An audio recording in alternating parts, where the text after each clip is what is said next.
Hello everyone. कैसे हैं आप लोग? उम्मीद करते हैं अच्छे होंगे, मस्त होंगे, स्वस्थ होंगे। दोस्तों, अभी जैसा कि पेपर चल रहा है आपका ग्रुप डी का और कई सारे पेपर आने वाले समय में है, जिसमें से अपॉइंटमेंट से क्वेश्चन बहुत आते हैं कि कौन क्या है, इसकी नियुक्ति कब की गई, कहाँ की गई, कैसे की गई, है ना? उसको डिटेल्स हम लोग पढ़ाते ही हैं क्लास में आपको। लेकिन वन लाइनर के तौर पे हम कुछ एक सीरीज शुरू कर रहे हैं, 2-3 मिनट की वीडियो होंगी, जिसमें से कोशिश करेंगे कि मैक्सिमम से हम देख पाएँ, ठीक है? तो आइए शुरू करते हैं कि भई वर्तमान में कौन क्या है 2025 ये पूरी तरह से अपडेटेड है। ताकि आपको परेशान होने की जरूरत नहीं होगी सर कोई चेंजेस हुआ है क्या।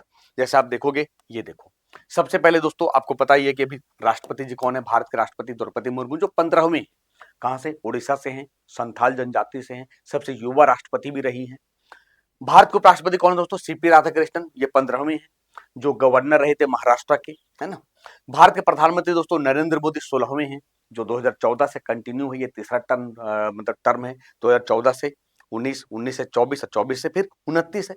तो ये कुछ संवैधानिक प्रमुख या फिर कहें दोस्तों न्यायिक प्रमुख की बात करें तो आपको याद होगा कि भारत के सर्वोच्च न्यायालय के मुख्य न्यायाधीश कौन है भाई? सर न्यायमूर्ति सूर्यकांत 53वें हैं, जो 24 नवंबर 2025 से कंटिन्यू है। भारत के महान्यायवादी कौन है दोस्तों? अटॉर्नी जनरल आर वेंकट रमनी, जो 16वें हैं। तो महान्यायवादी की बात करें आर्टिकल नंबर 76 में इसकी चर्चा है। भारत के सॉलिसिटर जनरल दोस्तों तुषार मेहता, जो 23वें नंबर के हैं, बहुत लंबे समय से हैं। सर राष्ट्रीय हरित अधिकरण एनजीटी, जिसे नेशनल ग्रीन ट्रिब्यूनल कहते हैं, के अध्यक्ष कौन है? सर न्यायमूर्ति प्रकाश श्रीवास्तव जी हैं। राष्ट्रीय मानवाधिकार आयोग बहुत इंपॉर्टेंट, 1993 में इसकी स्थापना की गई थी। तो national human rights commission NHRC के अध्यक्ष कौन है? न्यायमूर्ति वी राम सुब्रमण्यम, जो 9वें हैं दोस्तों। राष्ट्रीय कानूनी सेवा प्राधिकरण, जिसको हम नालसा कहते हैं, के कार्यकारी अध्यक्ष कौन है? न्यायमूर्ति विक्रमनाथ। यानी वही होते हैं इनके अध्यक्ष जो कमिंग डेज में सीजीआई बनते हैं। तो याद रखिएगा कि 53वें सीजीआई न्यायमूर्ति सूर्यकांत हैं, 54वें सीजीआई आपके कौन होंगे? सर न्यायमूर्ति विक्रमनाथ होंगे, याद रखिएगा। आगे भारत के संसदीय प्रमुख की बात करते हैं फिर हम कि सर राज्यसभा के सभापति कौन होते हैं? तो आर्टिकल नंबर 64 को यूज करते हुए एक्स ऑफिशियो चेयरमैन कौन होते हैं? उपराष्ट्रपति होते हैं। फिर राज्यसभा के उपसभापति राज्यसभा कौन होंगे? तो सर हरिवंश नारायण सिंह है। दोस्तों राज्यसभा के सदन के नेता कौन है? तो जगत प्रकाश जेपी नड्डा जी बीजेपी से हैं, जो सदन के नेता का मतलब जिनके सरकार है।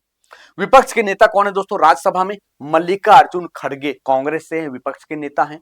लोकसभा के अध्यक्ष कौन है दोस्तों? ओम बिड़ला साहब हैं, कोटा से संसद सांसद हैं। लोकसभा के सदन के नेता यानी जिनकी सरकार है, जो मुख्यमंत्री जनरली वो लोकसभा के सदन के नेता होते हैं, अगर वो लोकसभा के मेंबर हैं तो।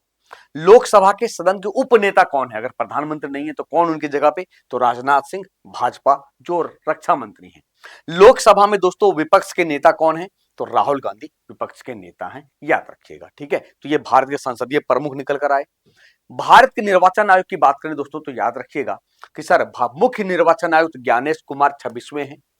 अन्य निर्वाचन आयुक्त तो सुखबीर सिंह संधू हैं और विवेक जोशी हैं दोस्तों, ठीक है, याद रखिएगा। जो पार्ट 15 में इसकी चर्चा है, आर्टिकल नंबर 324 से लेकर 329 तक इनकी चर्चा की गई है, ठीक है।